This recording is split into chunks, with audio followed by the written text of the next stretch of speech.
சமூக நீதி விடுதலை, சமூக நீதி விடுதிகள் என மாற்றப்பட்டது. இப்போ என்ன யார் கேட்டாரு? என்ன அவசியம்? என்ன நோக்கம்? எதற்காக இதை இன்றைய திராவிட முன்னேற்ற கழக அரசு மாற்றுவது? என்ன காரணம்? ஆனால் இந்த அரசை பற்றி சொல்கிற போதெல்லாம் திராவிட மாடல், திராவிட மாடல், திராவிட மாடல். அங்கே திராவிடம் இனிக்கிறது, இங்கே திராவிடம் கசக்கிறதா? அதை சொல்வதற்கு திராவிடம் என்று சொல்வதற்கு இனிக்கிறது. ஆனால் திராவிடத்துக்கும் முந்தியது ஆதி திராவிடம். ஆதி திராவிடர் வரலாறு என்ற வரலாற்றை அடித்தொழிக்கிறது. அவை வரலாற்றிலிருந்து புறக்கணிக்கிற முயற்சி.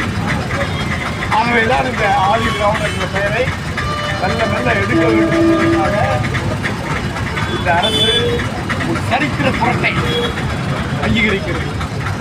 எனவே இந்த பெயர் மாற்றத்தை உடனடியாக தடுத்து நிறுத்த வேண்டும் என நீங்கள் வேண்டுமானால் செய்துவிடலாம். ஆனால் காலம் அதை ஒருபோதும் அங்கீகரிக்காது. வருங்காலத்திலேயும் நீங்கள் அந்த நிலையில நீங்களே இருக்கக்கூடிய நிலையில ஆட்சி நடத்த முடியாது. ஆகவே அரசுக்கு ஒரு கோரிக்கையாக நான் சொல்லுவேன்.